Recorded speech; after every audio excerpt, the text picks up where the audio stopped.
sentiment de notre bassesse devant Dieu, de notre insuffisance, de notre pauvreté spirituelle devant Dieu. Car un homme humble reconnaît qu'il n'est rien et que Dieu est tout.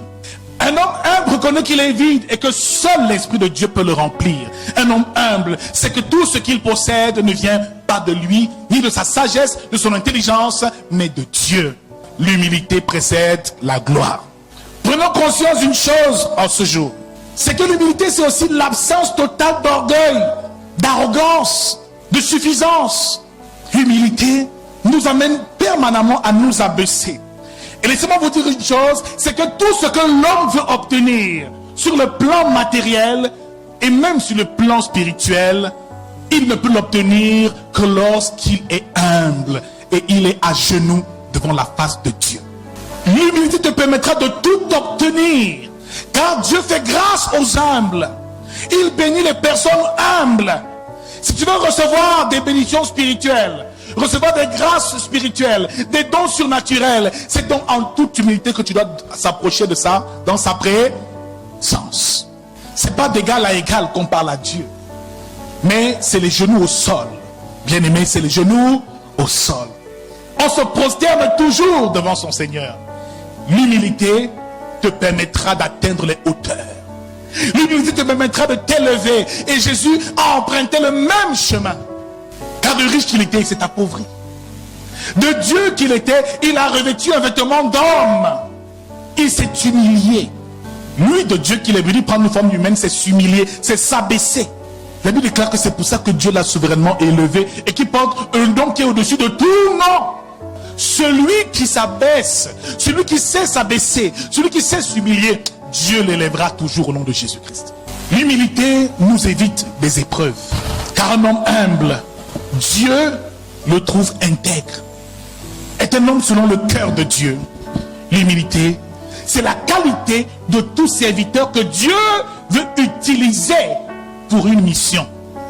Vous ne comprenez peut-être pas.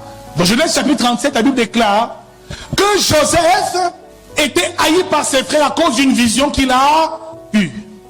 La Bible déclare que ses propres frères l'ont jeté dans une citerne et qu'il allait être esclave en Égypte chez Potiphar. Par la suite, il est allé en prison. Vous ne le savez peut-être pas, mais le problème de Joseph, c'était l'orgueil. C'était l'orgueil. La même Bible nous dit ici que son père Israël, Jacob, l'aimait plus que tous ses autres frères.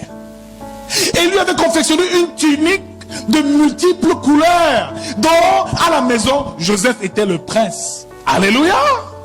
À la maison Joseph était le roi. Il ne mange pas ce que vous autres vous. Il ne détestait pas pour rien. Bien aimé, l'orgueil est parfois un sentiment tellement subtil que si tu n'es pas spirituel, tu ne peux pas le percevoir. Tout le temps on te dit que tu es belle, tu es belle. Ta beauté la finira par te rendre orgueilleuse. Tu seras orgueilleuse de ta beauté sans même le savoir. Tous les jours on te fait des compliments. Oh vraiment, tu es vraiment intelligent. Bien aimé, tu seras un jour orgueilleux de ton intelligence. C'est un sentiment subtil. Joseph, voilà quel était le problème de Joseph. Ce qui veut dire que si c'était en toute humilité qu'il était venu parler à ses frères pour lui dire que Dieu m'a béni, il ne se serait pas révolté contre lui. Ils ont dit, mais en plus de tout ce que tu nous fais subir comme misère ici à cause de notre père qui t'aime trop là, tu viens en plus nous dire que nous allons nous procéder devant toi. Tu as menti. Viens ici, on va finir avec toi. Alléluia. Au point où son père Israël lui dit, pense que moi et ta mère, nous allons nous prosterner devant toi. Même Israël a dit non, toi là, ton orgueil est trop fort. Et si son orgueil n'était pas grand, il n'aurait peut-être pas traversé tout cela. Le problème, c'est qu'il fallait le briser. Car Dieu résiste aux hommes. C'est pour ça que première étape de Joseph, la citerne, le trou. Bien aimé, beaucoup sont dans le trou. Pas parce que le diable a fait, mais à cause de l'orgueil qu'il y a encore dans leur cœur. Mon frère, tu as fait de bonnes études. Ne pense pas que tes études, c'est une garantie. Bien aimé, pour avoir un bon travail et réussir, c'est la grâce de l'Éternel. Ne compte pas sur tes diplômes, mais compte sur ton Dieu. Le seul fait d'avoir l'impression que parce que tu as travaillé, tu mérites, mon frère, tu risques d'être dans un trou et de passer d'épreuves en est. Car Dieu résiste aux orgueils. Depuis toute petite, on passe le temps de dire, ah tu es belle, hein? Oh tu es ma plus belle fille dans cette maison. Mais les autres vont te détester. Les autres vont te détester. Dis non, maman, ne me dis pas ça. Même si tu me le dis, je sais que je ne suis pas la plus belle. Reste humble. Parce que plus tu vas commencer à recevoir cela, sans même le vouloir, l'orgueil va commencer à envahir ton cœur. Toi, prédicateur, tu prêches, il y a l'onction, les révélations fusent. À un moment, si tu ne fais pas attention, l'orgueil va commencer à te remplir, à t'envahir. Tu prêcheras, mais sans le savoir, la sagesse que tu auras reçue, tu seras trop fier de cela, et là, l'orgueil t'aura envahi. Mon frère, c'est une réalité. Ça m'est arrivé dernièrement, j'étais à un anniversaire d'un de mes petits frères qui fêtait son anniversaire, et j'étais avec un aîné qui était là aussi durant la soirée. On s'est mis à parler des choses de Dieu, et comme lui, il est de l'église presbytérienne, il est même ancienne église là-bas, et pendant la discussion, il avait tellement de failles. C'est souvent quelqu'un qui aime bien souvent parler de nos églises, quelquefois, nous dire, nous raisonner et tout. Mais cette fois-là, il avait affaire à un docteur. Donc j'ai pris autorité là-bas, le gars a dit vraiment, il a presque été humilié. Mais quand je suis sorti de là, Dieu m'a dit, regarde un peu, comment tu es rempli d'orgueil. J'ai dit, hein? Il m'a dit, je l'ai rappelé pour lui dire, pardon, excuse-moi, pardonne-moi. Pardonne-moi. C'est pas parce que tu connais que tu es obligé de montrer aux gens que tu connais. Il y a des moments où quelqu'un peut dire une bêtise, tu te tais, même si tu connais, c'est de l'orgueil. Je ne le savais pas. Je pensais que j'avais déjà assez travaillé l'humilité, mais bien aimé dans le Seigneur, l'orgueil est un sentiment tellement subtil, mon frère, que tu ne peux même ne pas t'en rendre compte. Mais il t'a déjà envahi et il est en train de te conduire vers la chute. Dieu résiste aux orgueilleux. Je me suis repenti une semaine seulement parce que je lui ai parlé de la parole au point où il n'arrivait même pas à me donner un seul verset. J'ai dit, mais tu es ancienne église et tu ne connais aucun verset. Mais ça, c'est une honte. Et je lui dis, pardon, essaie d'avoir une meilleure consistance quand tu veux discuter. Donc, je n'ai pas à montrer, je n'ai rien à lui prouver. C'est de l'orgueil. J'aurais pu dire seulement, frère, il n'y a pas de problème. On en reparlera un autre jour. Le jour où tu voudrais bien, on parlera calmement. Il était tellement passionné, il disait des choses parfois. À chaque fois, je veux le ramener. Je le ramenais alors, verset sur verset à l'appui. C'était devenu terrible. Mais j'étais en train de pécher devant Dieu. Et je ne le savais même pas. C'est pas parce que tu sais que tu dois absolument dire aux autres que tu sais. Tu peux savoir et te taire. C'est ça l'humilité dont nous devons être revêtus. La Bible déclare dans Nombres chapitre 12 au verset 3 que Moïse était un homme humble plus que tout homme à la surface de la terre. Si vous remarquez bien, tous les serviteurs de Dieu, ceux que Dieu a appelés, la première qualité qu'ils cherchaient, c'était un homme avec un cœur humble. Durant tout son parcours, Moïse est resté humble. Mais à un moment précis de la mission, le cœur de Moïse a commencé à dévier. Parce que Moïse était devenu un faiseur de miracles. Parce que Moïse parlait à Dieu face à face. Mon frère, ce n'est pas tout homme qui a la capacité de parler à Dieu face à face. Qui revient lorsqu'il arrive, on met un linge sur son visage parce qu'on ne peut même pas le regarder. C'était devenu un Dieu sur terre. Et Dieu l'avait établi comme étant Dieu sur le peuple.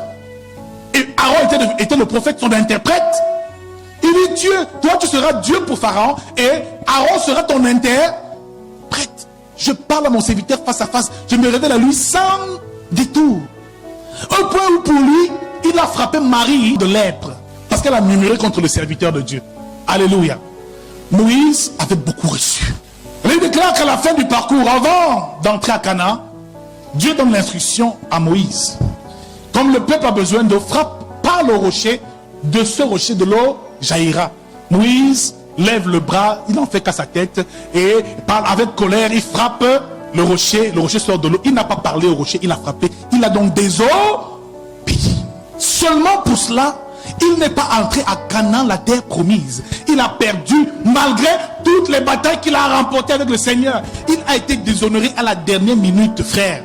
Il n'a pas pu voir l'accomplissement de la promesse de Dieu dans ta vie. Mon frère, celui qui est envahi par ce sentiment-là ne verra jamais l'accomplissement de la promesse de Dieu s'accomplir. Voilà ce qui a empêché Moïse d'entrer. Certainement, il a été sauvé par Dieu, oui. Mais sur terre, la gloire, tout ce qu'il souhaitait là, voir sa bénédiction là, il n'a pas pu voir. Dis le plus fort, l'orgueil précède la chute. L'humilité nous donne d'être humble, d'être soumis, d'être obéissant. Donc dans l'humilité, il y a la soumission. Dans l'humilité, il y a l'obéissance. Dans l'humilité, il y a le respect. Contrairement à l'orgueil, qui est donc un sentiment d'insoumission et même de supériorité, de grande estime de soi. Un orgueilleux aime toujours se comparer aux autres. Regardez ce que les autres ont et toujours veut dépasser les autres. C'est comme ça que le diable était au ciel. Satan était. Il a commencé à convoiter le siège et la place de Dieu. Il ne se contentait pas de sa position, mais il voulait toujours des positions plus élevées. Celui qui est orgueilleux veut toujours être en haut et les autres doivent être en bas. Il veut dominer. Il veut assujettir les autres. Il a même un complexe de supériorité. Celui qui est orgueilleux ne sait jamais reconnaître ses fautes. Adam et Ève n'ont pas pu. L'orgueil était déjà entré en scène. Il ne sait jamais reconnaître ses fautes. La reine Vachi en a fait les frais aussi dans le livre d'Esther. Lorsque le roi l'appelle, il dit avec ses convives, il dit appelez la reine. Elle dit non, je ne viens pas. Elle a perdu sa position à cause de quoi? De l'orgueil. Ma soeur, dans ton foyer, l'une des choses qui peut te faire détruire ton ménage, c'est l'orgueil. Mon frère, c'est cela aussi qui peut détruire l'équilibre dans ton foyer. C'est lorsque toi, homme, tu deviens trop orgueilleux. Tu connais trop. On ne peut plus rien t'apprendre ni t'enseigner. Tu as toujours quelque chose à dire sur chaque sujet. Jamais tu ne dis, moi je ne sais pas, apprends-moi. Mais lorsque tu cesses d'apprendre, ça veut dire que l'orgueil est déjà là. L'humilité t'amène toujours à te soumettre à Dieu, mais aussi à l'autorité établie par Dieu. Et la Bible dit que toute autorité vient de Dieu. Même dans ton entreprise, tu dois traiter ton patron, ton chef, ton supérieur avec respect. Mais il y a des personnes qui sont rebelles à l'autorité. Pour lui, non, on ne me dit pas, on ne parle pas comme ça. Je fais quand j'ai envie de faire. Il est qui? Mais en plus, c'est même une femme, elle est ma patronne, mais c'est une femme, moi-même j'ai une femme à la maison. Hein. Madame, on ne me parle pas, on ne me traite pas comme ça, l'orgueil. Mon frère, le jour où le problème de l'orgueil sera réglé, tu verras que ta vie sera beaucoup plus, sera remplie de grâce, de bénédiction et d'abondance. Vous savez pourquoi est-ce que la Bible déclare que Dieu résiste aux orgueilleux? Parce que quand Dieu voit un orgueilleux, il voit le diable. Il voit en toi celui qui l'a précipité. Ce n'est rien d'autre que cela. Il te résiste. Il te résiste. Un des signes de l'orgueil, nous avons dit l'insoumission, la rébellion, la désobéissance, un esprit permanent de comparaison, l'insatisfaction. Toutes ces choses montrent qu'il y a de l'orgueil en quelqu'un. Une personne qui n'aime pas les reproches est orgueilleuse. Une personne qui veut toujours se justifier est orgueilleuse. Une personne qui veut toujours parler pour montrer qu'elle connaît est orgueilleuse. Eh, ma chérie, dis-moi, pourquoi est-ce que c'est salé comme ça? Si tu as mis un peu de sel. Non, et si je ne peux pas souvent avec le sel. Dans cette maison, tu m'as déjà vu préparer avec du sel. Tu m'as déjà vu saler la sauce comme ça. C'est l'orgueil. Réponds seulement, dit, non, mon mari, c'est pas moi qui ai prêt. Mais tu te comportes comme Adam et Ève ont répondu. Alors, qu'est-ce qui peut produire l'orgueil dans le cœur de quelqu'un? Ou qu'est-ce qui peut te faire perdre l'humilité? Numéro 1, ta position. Plus Dieu t'élève, et plus ta position s'élève dans la société, dans la vie, même dans le corps de Christ, plus tu as des chances de laisser entrer cette germe d'orgueil dans ton cœur. C'est pour ça qu'il ne faut pas trop aimer les honneurs. Même pas trop les honneurs. Oui, directeur. Oui, patron. Oui, non. Dites-leur que oui, appelez comme ça. Mais il ne faut pas que ça devienne des gens comme si... Mais vous ne connaissez pas mon nom, moi je suis directeur d'ici. Hein. Il y en a qui veulent même se faire appeler par les titres. Il y a des pasteurs même à la maison. Maman doit appeler pasteur aussi. Donc sa femme l'appelle aussi révérend. Parce qu'on l'appelle révérend à l'église. Il a le titre. Son époux dit mon révérend. C'est là où il sent que oui, je suis quelqu'un. N'aime pas trop les honneurs. Parce que le diable enverra des personnes toujours flatter ton ego. Ah, il n'y a pas de femme comme vous ici. Hein, vraiment, tu es la seule fille de cette église-ci. Vraiment, je sens trop de sainteté en toi. Oui, je suis sainte. J'ai la sainteté. Dis Satan, va-t'en.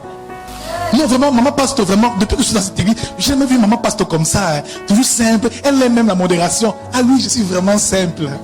Tu ne sais pas, mais l'orgueil est en train d'entrer. Tu ne sais pas, c'est subtil. Hein? Ça n'a l'air de rien, mais c'est subtil. Un compliment peut te faire ton cœur enfle. Donc dis parfois, papa, non, ne me flatte pas trop. Je n'aime pas trop les fleurs. Ne joue pas le rôle du diable. Quelquefois, quand on veut très t'élever, sache rester à ta position. Dis Seigneur, ce que j'ai là, ne demande pas de moi, mais de toi. Le message que je prêche ne demande pas de moi, mais de toi. Sans toi, je ne suis rien. Je n'ai ni sagesse, ni intelligence. Je ne suis rien, Seigneur, tu es tout. Ce n'est que comme ça que Dieu va t'élever. Certains disent, j'ai prié pour quelqu'un, il a guéri. Tu n'as guéri personne.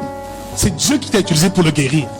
Oh, j'ai prophétisé. Tu n'as prophétisé à personne. C'est l'Esprit de Dieu qui a révélé la chose. Non, on t'appelle Papa Miracle. Papa Miracle. Et quand tu entres, mon ami, mais comment j'entre, les gens ne se lèvent pas? Ça veut dire quoi? Hé, debout. Bishop est entré. L'évêque est entré, tu entres comme ça. Il faut que les gens se lèvent. On arrête l'adoration pour toi. Tu viens t'asseoir. Mon frère, l'orgueil est présent dans nos vies. Parfois, c'est tellement subtil qu'on ne peut même pas s'en rendre compte. Mais il y a des personnes même qui sont assises. Mais pendant qu'elle est assise, le pasteur prêche. Chaque mot que le pasteur dit, ça c'est bon, ça c'est pas bon. Ce qu'il a dit, je crois, c'est possible. Mais ça, c'est pas possible. À côté, frère, tu es devenu juge. Tu es devenu un juge à l'église.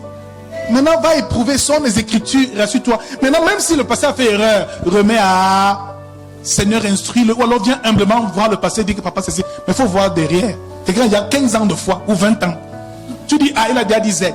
Après, dans le culte, il t'appelle, il vient. Tu as même compris ce que le pasteur a dit. Je vais t'expliquer. Ah! Non, son enseignement là laisse un peu à désirer. Hein. Mais tu es quand même assis à l'église depuis 5 ans, tu es là. Mais malheureusement, tu n'évolues pas. À cause de quoi? De l'or. Ok. C'est pour ça que parfois, mon frère, je suis assis là avec mon col pastoral, mais je me retrouve au piano. Parce que, Seigneur, je n'oublie pas qu'avant tout, je suis serviteur. Je peux aussi venir faire le ménage à l'église.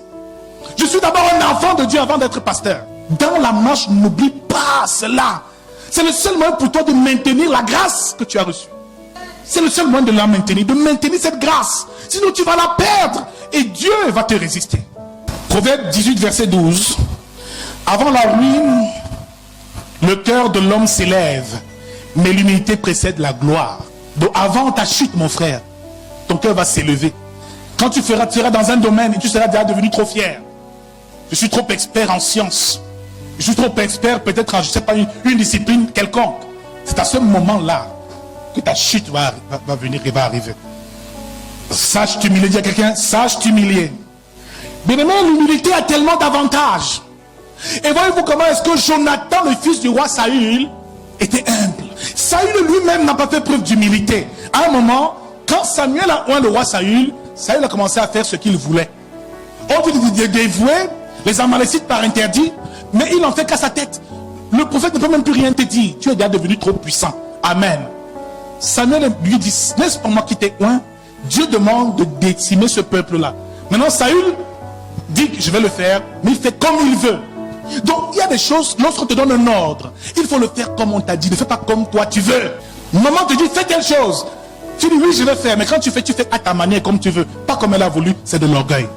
Ça, c'est des choses subtiles. Je fais à mon temps. Je fais à mon rythme. Sans le savoir, c'est de l'orgueil.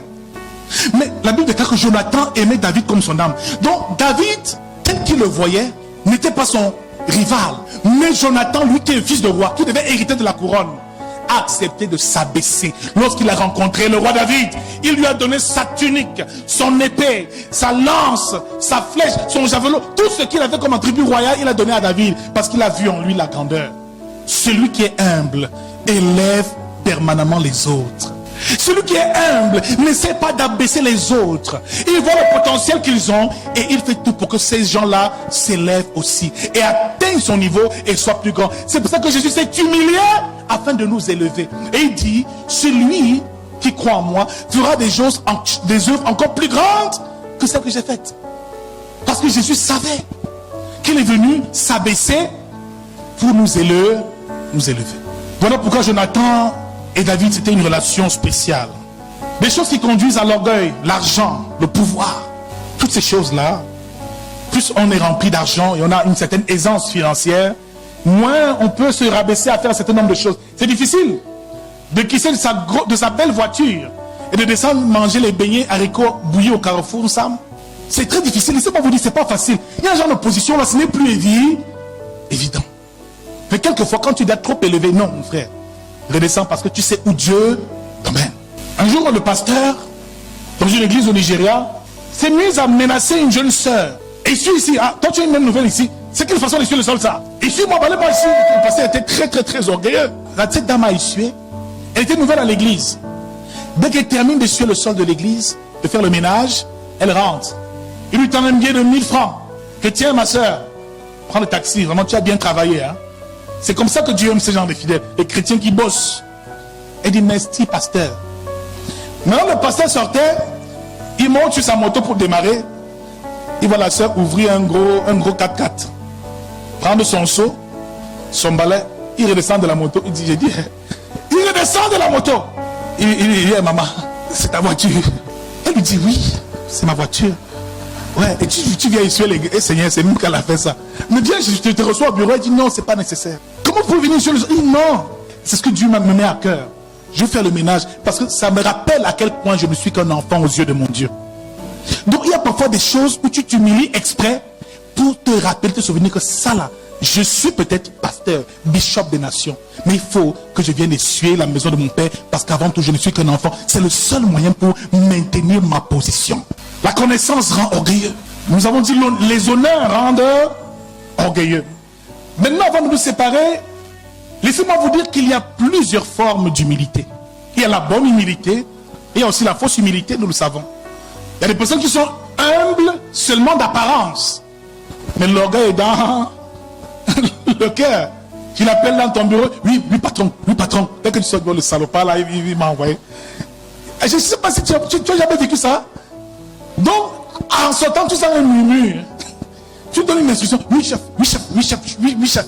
Dès qu'il termine, ok d'accord chef, dès qu'il sort, le farfelé m'envoie même, le sorcier là m'envoie, il pense même que quoi. Donc il y a des gens qui sont humbles seulement de façade. Hein. Tu vois la seule là, oui daddy, oui papa, oui. Ah, c'est même très suspect. Là, il y a une fausse humilité là, quand tu vois ça, méfie-toi. Alléluia. Quelqu'un trop te lécher, il te lèche les bottes tous les jours. Oh, oui, madame, oui, vraiment, je vais balayer. Non, je vais tout disponible. C'est suspect. La fausse humilité et aussi la bonne humilité, la vraie humilité. Alléluia. Il y a une classification dans l'humilité. Il faut comprendre que ce n'est pas la même humilité que tu dois avoir face à ton patron en entreprise. Alléluia. Ce n'est pas la même humilité que tu dois manifester lorsque tu es face à ton père biologique, à tes parents. Ce n'est pas la même humilité que tu dois manifester à l'église. Donc il y a plusieurs formes d'humilité qu'il faut adapter en fonction des circonstances et de l'environnement dans lequel tu te trouves. Il y a par exemple l'humilité des enfants. Il y a l'humilité des enfants. Il y a l'humilité des esclaves. Ça existe. Il y a l'humilité des serviteurs. Dans la Bible, ça existe aussi. Il y a l'humilité des fils. Parce que quand tu es fils, il y a une humilité, il y a une attitude à avoir. Tu as vu comment est-ce que Cham a humilié Noé, son père, et a laissé révéler sa nudité quand son père était ivre, il dormait nu. Il n'a pas couvert la nudité de son père. Donc en tant que fils, il y a une attitude, il y a une forme d'humilité que tu dois avoir. Lorsque tu es serviteur de Dieu, il y a aussi une forme d'humilité qu'il faut avoir. Donc il n'y a pas une seule forme d'humilité, il y a plusieurs formes